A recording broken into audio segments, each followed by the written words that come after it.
Welcome to another episode of the Dive Into Reiki podcast. I'm very, very excited. I have a guest I've been wanting to have for a long time, Dr. Natalie Dyer, and she really busy person, so I really appreciate she made the time. Natalie is a research scientist with Connor Whole Health at University Hospitals and president of the Center for Reiki Research. She has a doctorate in neuroscience at Queensland University and postdoctoral fellowships in psychology and integrative medicines at Harvard University and Harvard Medical School. Natalie has published many scientific papers and book chapters on postmaterialist science, psychedelics, and the therapeutic effects of integrative medicine practices, including Reiki, yoga, acupuncture, and mindfulness, and is the co-editor of the book Expanding Science: Vision of a Postmaterialist Paradigm, and the forthcoming book Infinite Perceptions: The Power of Psychedelics for Global Transformation. Natalie is also an energy medicine practitioner and teacher with clients around the world. Thank you, Natalie. And that was a little bit tough with my accent to go through all those big, incredible names, but I really appreciate you made the time to be here. Thank you. Thanks, Natalie. I'm happy to be here. Perfect. So I start every interview with the same question. What was your first encounter with Reiki and what captivated about you or Reiki to you? Yeah, it's a good question. So I heard of Reiki before, but it wasn't until around, I guess it was 2008 that I actually pursued Reiki and had an experience with Reiki. So it's kind of serendipitous and just how a lot of people have come across Reiki, I guess. I was just at an event. So, excuse me, it was a fundraiser and they had different holistic practitioners. And so you paid a certain fee. I think it was supporting Kenya and building homes in Kenya. And then you got to spend time with different psychics or in my case, a Reiki practitioner. So a lot of the psychics were taken and I was a little late to the day and there was a Reiki practitioner available. And I just kind of had no choice. It was like, it's like the only person left. So I thought, okay, I'll go speak with this Reiki person. And so he did a assessment of my chakras. And at that time I was spending a lot of time doing meditations with my chakras and kind of still new to a lot of that, but really diving deep into it and like really getting into it. So I was spending a lot of time on making sure my chakras were aligned and all of that. And he picked up on that. And he said, oh, you've been doing lots of meditation. Your energy is really good. And there's nothing for me to work on. And I was like, oh, okay. And so we just had a conversation. So I asked him, I didn't know anything about Reiki and it seemed really natural and intuitive to me to as a practice. And I thought, well, he seems to know what he's doing. So I took training with him. And then through the training was when I really had the experience of Reiki, because I never actually went for a session or anything. A lot of people, their first experience is having a session. He was, reading my energy and stuff, but he wasn't actually giving me a Reiki session. So until I started practicing with him and then family and friends, and I started to feel the energy and saw the effects, that I started to realize this really is something. And it just seemed really natural to me as a practice. It seemed like just obvious and very intuitive, and got really, really excited about it. So then kept the training up until the master's level. And it's changed my life in many, many ways. And it still excites me today. So yeah. And I love your combination. So I'm a big science nerd, hidden in the closet. I love quantum physics. I love neuroscience. So when I saw that, I was like, okay, you're the perfect person to talk a little bit about that background neuroscience. How can it impact the way you perceive Reiki, or perhaps how we can prove that Reiki actually has an effect on people? So with neuroscience, there hasn't been too many studies done with the brain itself in Reiki, but my research is broad in integrative medicine and health and stress and anxiety. And my PhD was in anxiety regulation in the brain, and Reiki certainly helps with anxiety. So at the very basic level, if you want to just be materialist about it, you don't need to get post-materialist or non-materialist, but Reiki elicits the relaxation response, the parasympathetic nervous system, our rest and digest. So switching us out of that stress response state into a relaxed state, very, very important. You have to be in that state to have a proper healing response. So if we're stressed, we're not using our resources in the right way for healing. We're using it in a threat survival kind of sense. So at the very basic level, that's how Reiki helps. And of course, you're going to see that in the brain with expressions of different neurochemicals, and you're going to see relaxation in terms of the brain waves. So we're going to see an increase in alpha wave activity, the deeper, slower waves of theta and delta, and even maybe some gamma waves, which are like highly focused concentration that you see in some really experienced meditators, because I believe the benefits for the practitioner of Reiki are going to be similar to the benefits of a meditation practice as well. Because for me, it's very, very similar to a meditation. I don't know if you find that as well. And you're going to find synchronization between the practitioner and the client. And that hasn't been measured with Reiki specifically, but with other healing techniques where you see like the brain waves of the practitioner and the receiver starting to sync up. So a transference of that relaxation and that higher consciousness, if you want to call it that. But I love, because sometimes we talk about interconnection and, you know, all these things, and they're very abstract. And then other times also some practitioners think they are doing something to the other person. They don't realize like we're entraining together and Exactly. entering a space of relaxation. So I love that what you said is like, okay, interconnection is like, is real. It's not something like a very term. It's not woo. It actually has a reality in science and the way we work. So you're making time.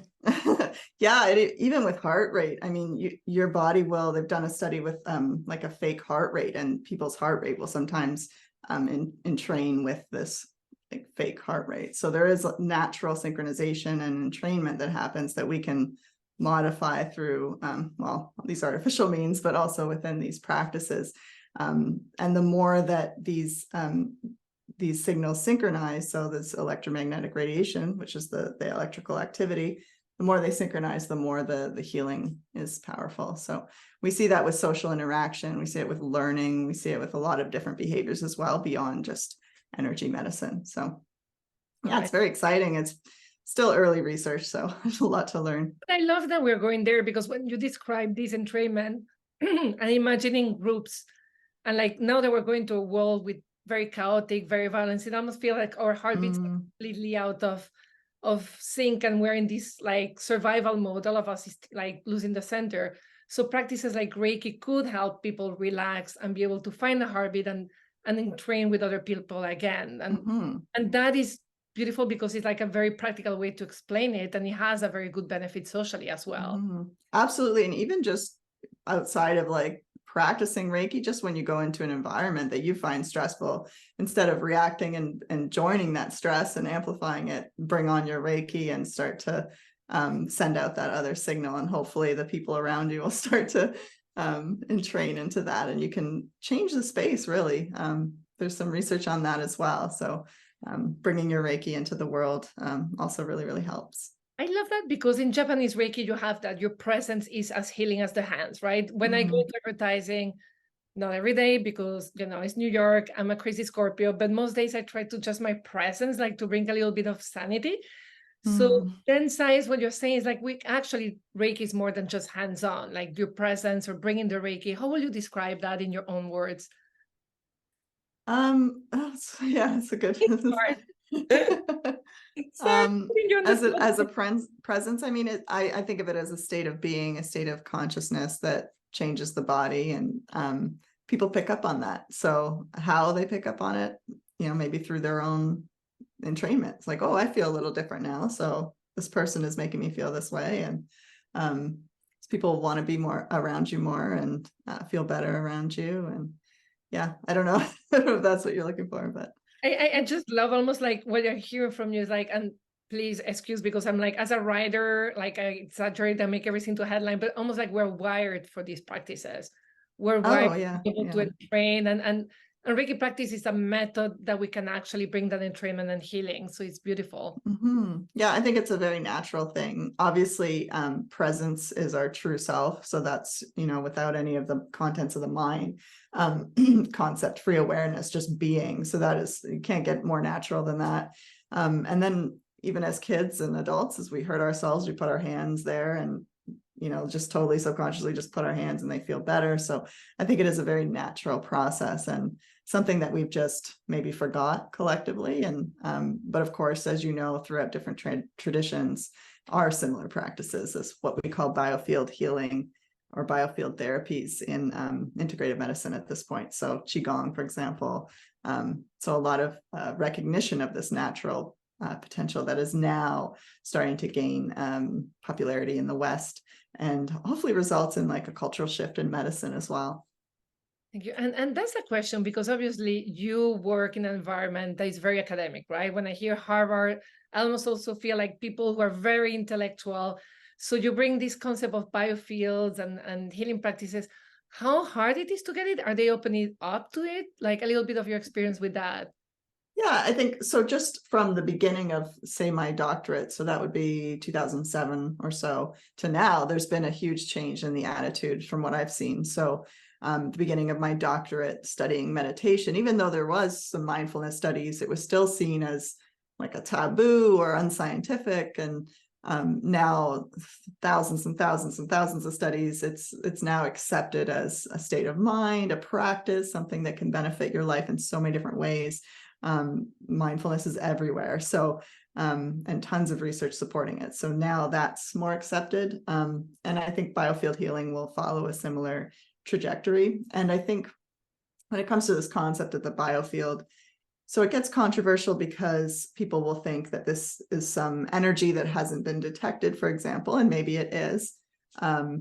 Or maybe it's just all these different fields that are already being detected interacting. So we're already measuring the field of the heart, we're measuring the field of the brain, we're measuring photons emitting from the body, heat, all of this different electromagnetic radiation, the soup that we're constantly, it's dynamic, it's emanating from us.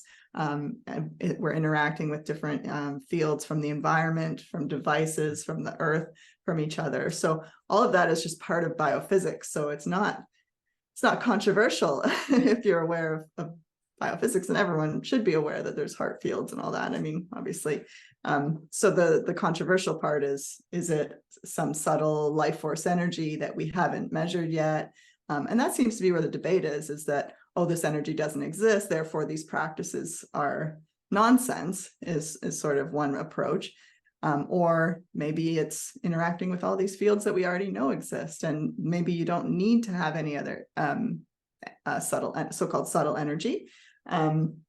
Or certain people can just pick up on those fields, and that's the subtle aspect. It is subtle already. So there's that side of it. But there's more and more research coming as well. So we know that it helps pain. We know that it helps stress and anxiety for patients. It's in hospitals all over the US and the UK and Canada. So it's obviously helping patients. So the debate there is like, is there this energy? Is there not this energy? But the practices do work. And of course, there's those that think it's all placebo. But there's ways that we test for that with placebo controls, like fake Reiki, for example, someone not trained in Reiki, pretending to give someone Reiki, and then they may benefit a little bit, but not as much as getting a real Reiki session, for example. But I think it's a real issue of like a paradigm problem. So a materialist paradigm versus maybe a post-materialist paradigm that doesn't see everything as reducing to matter or smaller parts of a bigger whole. And we're not sure that it's an energy or is it an information. We know that consciousness and love plays some kind of role in it, but there's so much more to learn on what's actually happening to help convince, I guess, the skeptics if we want to, but more importantly, to change culture and to embrace these practices as part of integrative medicine. I love that. And I had never heard about this difference. Like, is it just perceiving what already exists or is it something different? And I find it fascinating. And now I'm like, I hope you're going to do a lot of research and let us know. The other thing that is very curious is like intuitively, for example, when you go to Japanese practices or many all spiritual practices, they have the heart as a center. They have these things that have a feel. They intuitively felt there was something there. So in a way, it almost like legitimizes all these things that seem like very woo-woo, very like, okay, those were ancient people, but they actually had some truth in it. So it's crazy. It's good. Yeah, it's a really good point. I mean, we weren't measuring these fields before, right? We didn't have EEG 2000 years ago when they're saying there's this energy emanating. And so maybe that, maybe we are all are already measuring it. It's fascinating because, and at the end, as you say, like it will not impact the practice. The practice is still working, that we know or not, but it's still kind of interesting, especially if that allows, as you said, it's not so much the practice, but it allows it to be included for healing and like in medicine, like all over the world versus just being a very expensive. In New York, it's very expensive to get a New York, like a Reiki session. So it's literally a luxury having Reiki in New York. Oh, yeah. Yeah, it seems to be the case unless you're in the hospital, that Reiki can be pricey. But yeah, that just a quick point about that. We don't need to know how something works to have it be included in medicine. That's been done in so many different, even antidepressants. They didn't really know how they were working when they put them on the market, and even the way they thought they worked, they don't work. So it's really not an excuse, in other words, for the skeptics to say, oh, we don't know how that's working, so let's not use it. So because it does work. It helps with pain, anxiety, stress, fatigue, nausea, all of these things. So it's really good for symptoms. The evidence for curing anything, for example, is not there yet. Maybe it can, but it's really about symptoms. So helping with quality of life, meaning in life, satisfaction, spiritual understanding and growth, these kinds of things, which enrich life and make life better and more worth living, increase your joy, for example, rather than maybe curing a disease. But maybe as we come to understand it more, then we will get to that level. But it is helping with those things. So that's really what matters first. And then let's try to dig and see what's actually going on, because that's interesting to me as well. It's like, how is it working? Yeah, no, it's super interesting. I used to work with people before the pandemic, people who were living with cancer. And the one thing they said is Reiki gave them hope. And when they had hope, then they could actually go through the treatment. Oh, So yeah. at the end, like many times we diminish this stuff like hope, joy, but they're key for people to actually take in the next step and be able to take care of their health. So yeah, absolutely. Super, super key and important, and help with healing as well. Not just like the experience of having that journey, which is a very difficult journey, and helping that be an easier journey, but actually can put your body and your mind into a state where you can heal. So yeah, we really don't know the extent of its healing ability, but yeah. personally for you, like when you started Reiki, probably over 15 years ago, and now a little bit, how has your perception of Reiki practice evolved, or even the way you practice daily has evolved through the years? That's a good question. I think I was more systematic in the beginning, maybe. And I've kind of trusted the intuition aspect a little bit more, go a little more intuitive with the practice. I also trust the practice more, just knowing all of the research and as we continue to practice it, we gather more data and we have more support for it, and that can strengthen our practice through our belief. Of course, you want to have confidence in what you're doing as well. If you're kind of reluctant, you're not going to be as powerful is not the right word, but you know what I mean. You're focused, you're going to be distracted, frazzled, and it's not the same. You're not holding the space with that serenity that you have when you're exactly. Yeah. And I think in the love component, that's been a big part of it for a long time for me, but the extent of that has changed the practice. Is in the beginning, that wasn't really taught to me, as like, this is a practice of love and compassion so much as energy and where you put your hands, and more of like a meditation. But I've learned through the practice how important having that love and compassion for the client or patient is, and how that creates that connection for that energy or information to transfer and help the person. So that's been a really important aspect as well, I'd say. That's interesting. Because as soon as I started meditating more and paying attention to the Reiki precepts, I also got more into compassion and kindness for self and others. But I yeah, when they taught me, it was mostly place your hands here and do this. Yeah. You get and can, because that's one thing I haven't talked very much in the podcast about, the love and compassion aspect. We talk about many techniques and modalities, but I Mhm. would love if you can expand a little bit on the necessity for love and compassion as an element in the practice. Yeah, I'd love to. So when we think of love, love is, so there's all obviously so many different kinds of love, but when we think of like a pure unconditional love, that's the love that I'm talking about, like this, what we can call universal love. I think there's other terms for it as well, agape, but that's more specific to like a higher spirit or God. But this is a connecting force. This is the unity. So I think of love as connecting different consciousnesses. And that we're all part of this great love, this one mind, this one consciousness that's connected through love. And so when we're tapping into that, then we can connect to the person better. And then we're able to enhance that entrainment, if we want to use that word, or just connect with them and send them this healing energy, these healing instructions or information, through building that bridge with the love. So the degree to which you're feeling love for the person, or just love in general, just holding that energy and love without attachment. So the more you do that, the stronger that flow is. At least that's what I found in my experience. And that's what we're starting to study as well. So, and when we survey biofield healers, not necessarily ones trained in certain techniques, also natural healers, people that from a young age just felt like they could do this work. They all state that love or compassion or both is really, really key. So I think that's a really important factor in connecting with the person. Also, having that intention and that focus and that focused mind is super important as well. But I find that the love for me in my practice, the degree to which I'm feeling that is the degree to which the effect is more prominent, beneficial. That is very beautiful. Thank you for sharing that. And I think we're scared of the word love often, like in some cultures. I had a client, she came and she said, what do you feel when you place your hands on me? I'm like, don't freak out. Love is, I'm not going to stalk you. She never came back, right? Oh, Because we're not so open to receiving love from yeah. people we don't know. So I love that you're sharing that.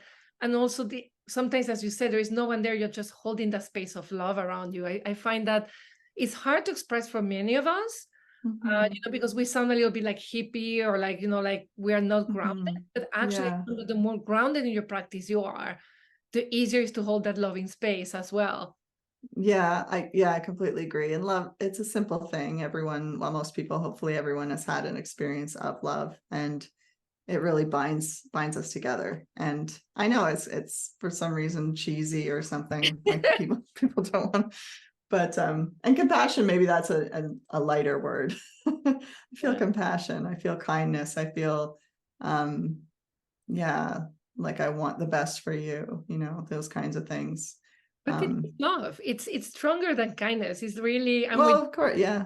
yeah, we may say loving kindness, but it is a very beautiful, powerful feeling. So I'm really glad we're out of the closet with the love world. Love Yeah. work in Reiki. And because you've been also studying and you're like talking a lot about this effect of love, is there any way to study or to measure or anything we can do? So yeah, so there's different forms of love, as I say, and anything in the psychology area, which love falls into, is measured usually by a self-report questionnaire. So that's the case for any anxiety, depression, quality of life, all of that is all just asking people. So for measuring love, we created the universal love scale. So there's different scales for like maternal love, romantic love, but we wanted one that's just for this love for all of existence, basically. So universal love transcends the ego, it transcends attachment. It's just this pure love. And so we created a scale to measure that, even though it's like an iffy thing, like measuring love. But if you want to study anything, if you want to study if love increased, for example, or if you want to study the importance of love or love as a mediator of healing, you need to have these kinds of measures. So we created a scale called the Universal Love Scale. that measures the embodiment of that. So across different dimensions. So items such as I wish for world peace. So someone presumably high in universal love is going to want a peaceful world. You're not going to want violence and conflict. You're going to wish for the well-being of others. You want others to be happy. So these are kind of the items, some of the items for the scale. So then people, mark where they're at on that. And then we can then look if a certain intervention, meditation, Reiki, for example, increased their sense of universal love. And we can also look at how much does universal love play a role in the effect of a Reiki session, which is what we're looking at right now. So I find that really interesting, is how much is the love important? How much is the mindfulness or the focus important? How much is the intention important? And like disentangling all of that, just for personal interest, really. But I think it's also great, for example, and when we're teaching, like if we tell people don't get distracted, don't get obsessed by sensation, right? When you're in and also people are really scared when they do the first session, they're like, am I doing this right or not? And when you're in a space of love, there is no fear. Right. So when you're thinking about it, it makes sense. When you're in a space of love, you're going to be more focused, less distracted. You're going to be less fretting about it. You're going to have a deeper session. It kind of intuitively makes sense. But I love that you're actually going and analyzing all of that. I think it's fantastic. Thanks. Yeah, it's a really good point about the fear. It obviously dissolves all the fear, and the fear would be, I think of the fear as the opposite of like separating and kind of keeping us in our little bubble, and we're not going to have as much of a positive influence in that way. So yeah, very good point. And I love that you brought that opposite, because then we're thinking also of all the global challenges we're going right now is actually out of fear.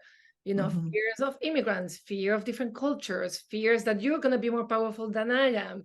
So it's really the more fear, and it's escalating, the more separate we all are. Yes. So yeah. It's at the end, it's that simple. It's horrible how everything at the end is very simple, right? It's simple, but we can't, there's how many billion people, and everyone has to come to their own understanding, and we can't do much about it except educate. Exactly. Or sit in the space of love to see at least if it just moves the needle a little bit. A little bit, yeah. I was reading, and I like Buddhist monks, some concepts they have. I don't like to complicate my practice very much, but there was this guy who said, when you cannot deal with a situation, just sit and feel love. And that's it. Like, that's the only really thing you can do when you're here. And perhaps this is in Africa or Europe. It's like, just let it go and just send love. Like, and at least it helps your space. And then you're not adding to the fretting and the fear, right? Exactly. Yeah. If you're worried and you can't do anything about it, you should not worry. Because it's this energy that you can't. Yeah. It's so hard though, but that's why we have Reiki practices and other. But like, yeah, that's. I know. Easier said than done. When I'm 80, I'll be able to do that better. But yeah, some days I still like, oh. Oh, me too. But that's fantastic. So a little bit. So you also, about your Reiki practice, you also teach and give sessions. I know you have on YouTube. So can you tell me a little bit of that side of you? The teaching part and the YouTube part. Yeah. I put some sessions up on YouTube. That was kind of a personal experiment. I just wanted to see if I put a Reiki session up, if people would feel it, if it would transcend the time and the space and all of that. And surprisingly, a lot of people gave really, really good feedback, and I still get really good feedback on videos that are, quite a few years old at this point. So it's still helping a lot of people, which is really, really great. And then teaching, I do teach it as well. And I'm just developing some online courses, which are kind of iffy about online, but at this point now everyone's teaching online. So I think it's probably fine as long as I get a bit of face-to-face time with them as well. So that's something I'm going to be launching hopefully soon, is more of an online course presence. So forthcoming. And I saw your video because I'm very intrigued. Actually, one day I'm going to bring one TikToker that has like hundreds of thousands of followers, right? I'm always intrigued with the hands. A lot has to do with very beautiful nails. So when I see your video, like, okay, I respect her. I read her like bio. So I sat in front of it, and instead of judging, I'm like, let me feel it. And actually, I could feel your energy very strongly. So I'm like, okay, maybe, because we're very fast in judging these things. Like, I know. we're very, oh, TikTok people. And then I'm like, okay, instead of judging, experience it. And I could feel your energy very strongly. I'm like, whoa. So, an invitation to always, for everyone to try and see it and just experience and let go of judgment. Yeah. Yeah. Yeah, I'm very aware that it's probably perceived very weird by a lot of people. And I just started putting little like reels on Instagram, clips from those YouTube, and I'm like, yeah, a lot of people on there are probably thinking, what the heck is this? But So what I've noticed is some people I can feel, some people I cannot, right? Some of them I'm just, and also it has to do because I'm very shallow. If they have very pretty nails, I feel the nails. So, but what I want to say, for example, I took online classes because didn't want to talk or make an opinion before taking like the Udemy class, right? So I think it's also an invitation for people like just experience it, don't judge it. It may not work for you, you may not be agree, but like also opening that mind. Because for me, I find it interesting. Like, let me experience everything the practice could go. And then I may say, this is not for me. But, also like a lesson for me. And it was a big lesson, like, okay, you're not judging anyone on TikTok or YouTube ever again, right? Like, feel it. And I think this is also a great invitation for everyone listening to the podcast. Sometimes we become very rigorous with what we learn and very attached to what we learn, but also to open that heart to these other experiences as well, because we're talking about love. Love Mhm. doesn't come just by a system that says, place your hands with cupping here. Exactly. I'm sure there are natural healers, as we call them, that have tapped into that love that are stronger than some Reiki practitioners that have practiced for 40 years, just the right technique, so to speak. So yeah, no, it's really, really important. And yeah, it's nice to have an open mind, especially like even Reiki practitioners can have closed minds, I guess. Yeah. And it doesn't mean you have to do it, but you can like live and let live, like, or learn it. Yeah, Yeah. we all judge. It's part of how our brain works, you know. You know it. Yeah. So we have to like, oh, okay, I'm not going to do that anymore. I think it's an important rewriting, like rewiring, especially as you get into Reiki practice, is like not judging, unless the person is really like someone scamming everyone, then you can. Yes, I don't like that. Yeah, definitely against that. But that's Any practitioner that says they have a special energy and it's, I've seen that before. I'm channeling this special energy, no one else is, and I am this great healer, and that I would be very cautious of those people. yeah. What other red flags? I love it because like this is like a big red flag, right? A couple more red flags for people to be aware about. Oh, that's a good one. I mean, I would always say that one, like that classic narcissist. And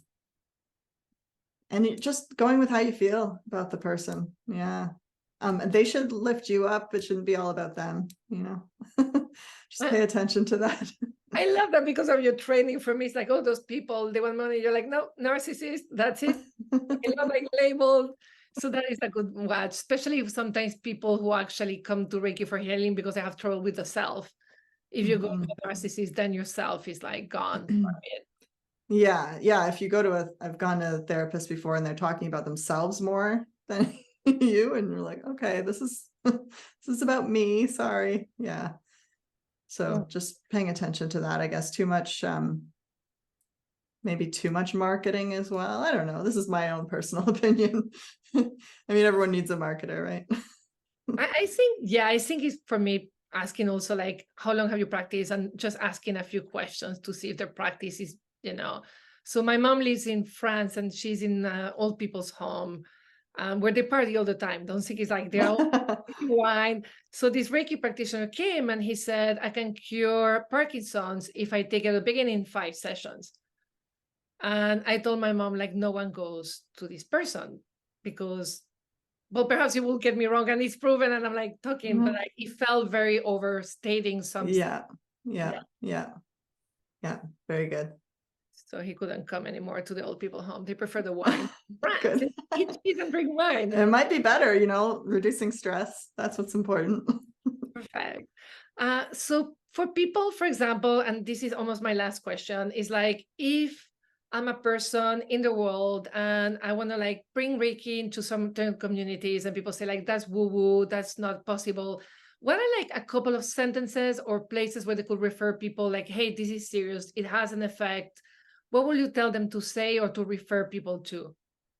Yeah, definitely to the Center for Reiki Research. I work with them, and we have research summaries on our website in pretty good detail. And we also have a few materials. We're putting one up as well. We just did a workshop on Reiki Research, and we're creating it will be a slide deck. We have one, but we're updating it on the evidence base for it as well. So we're trying to make that easier for people so they can browse all the studies, but let's create like a nice summary or a little presentation so that they can show people. So if you wanted to give it in an old age home, you could give a little presentation based on what we would have available on the research.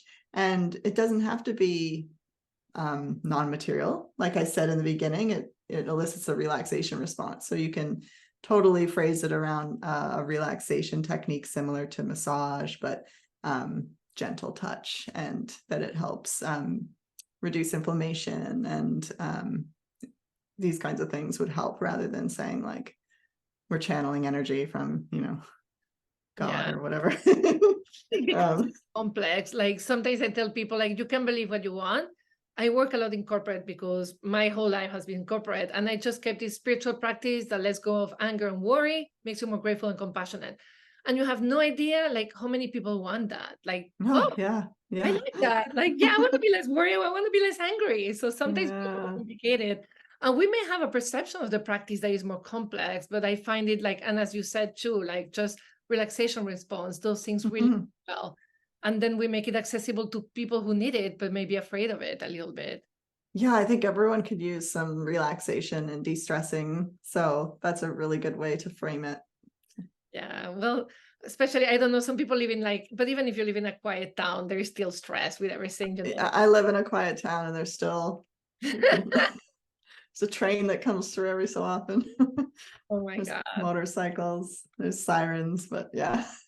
Yeah, it's funny. I found New York a very peaceful city because I'm very free to be me, and everybody looks at me like, you're crazy. What do you mean New York is a peaceful city for you? Yeah, it's a moment of serenity. I'm like happy here. Oh, that's great. I'm so glad you found that. So I close every interview with something I call the Reiki Oops, or it could be a teachable lesson. And a lot of us, when I started my journey, I started, doing it the same way. I just wanted to heal people, so I didn't want to deal with their pain. And then I had the idea the symbols were like international numbers that I will call and get that energy. Like I had a lot of misconceptions that were very useful to me at the time, but then little by little, you're okay, this is not exactly like that. Is there any oops or any teachable lesson or something that happened to you that sometimes brings a smile and give you an insight? Mm. The first thing that comes to mind is just how I was kind of forceful with Reiki in the beginning, just in that anytime I found out someone or their mother or their brother was ill, I would be like messaging them, I'll send you Reiki, thinking kind of like putting it on a huge pedestal in the beginning, like it's going to heal everything. And and that a lot of people don't want that, and that's not always the ethical thing to do. So I think I was like, what do they call it? Like hustling, like trying to give Reiki where it might not be welcome. So I don't do that anymore. That's the first thing that came to mind. Yeah, I don't know. But I love that because I think we all are like that at the beginning. Yeah, very enthusiastic. And the family usually is like, don't give Reiki to your family, like unless they're into it, because they're all gonna be like, oh. I don't, I can't give it to my family, and I don't, and the other thing is that it's going to maybe prevent someone who's dying from dying, and it might, it doesn't do that. Maybe it can do that, but it's going to help that process. And that's really important, is that people have like the accurate view of it, is that you're not going to, if they have, a terminal illness, you're going to really help their comfort levels, help their hope, like you said, help their spiritual connection, make them feel happier, at peace. But you're not necessarily going to save their life. So I think that's something that sort of, I was a little over enthusiastic in the beginning, like this is going to fix everything and everyone. And so now I'm a little bit more, I don't do that as much. No, but I think you bring a point very, very interesting. I hear a lot of Reiki practitioners like, oh, before they used to cure cancer with Reiki, or even like, and maybe they did in Japan when there were 12 practitioners all the time on people, but we don't have the results. So maybe they just transition with ease, as you said. Mm-hmm. It's when that is actually getting attached to the result versus really letting go. And then how beautiful it is that this person, maybe the last 2 weeks, they're actually at ease and not afraid, and they can transition peacefully. For me, that Exactly. is as beautiful gift as extending the life, right? It's their journey, it's not ours. So for me, Mhm. what you're saying is actually even more beautiful. It's very respectful as well. Mhm. Right. It's your process. I'm here to support you, but it's your process. I'm not here to like stop you. Exactly. Exactly. We all will die, and that's part of life. And I don't think we're supposed to stay here. There's, much more going on in the other planes, other realms. And so but it will help the process, absolutely. And that giving peace of mind, I think, is an easy transition. Like I'm a little, again, Scorpio dark. Like for me, like dying is very interesting. Like I want to be like conscious when I die, but I'm also really scared to be in pain. So it's like, it's like working on Yes. it. I'm like, if someone could support me, I would be like, you're like the best friend ever, because I really hope I can be conscious during that. If, Mhm. Mhm. so, Mhm. so thank you for Oh, that yeah, one. what a way to end this. Sorry, but it's a beautiful. No, Actually, it's good. it's actually I'm saying it as it's a transition. So I see it as a very filled with light. Sorry, I went a little dark with No, that, but it's no, no, no, no. I completely agree. I understand. beautiful. So I did a drawing, and I did it. Uh, it was sort of basic when you said, but what came to mind when I did your drawing was about this feeling, this beautiful feeling of a loving energy. And so what came, I don't know if you can see it very well. Ooh, yeah. So is this human that is being filled Mm, with this consciousness. So she's aware that she's nature and she's not mm, well. Like it's mm. like it's starting to replace and it's taking almost over. So there is a part that is still being able to function in society, Ooh. but little by little is merging into nature. And this comes from we don't know where. But ironically, those hands are really these hands. So there is not a lot of difference.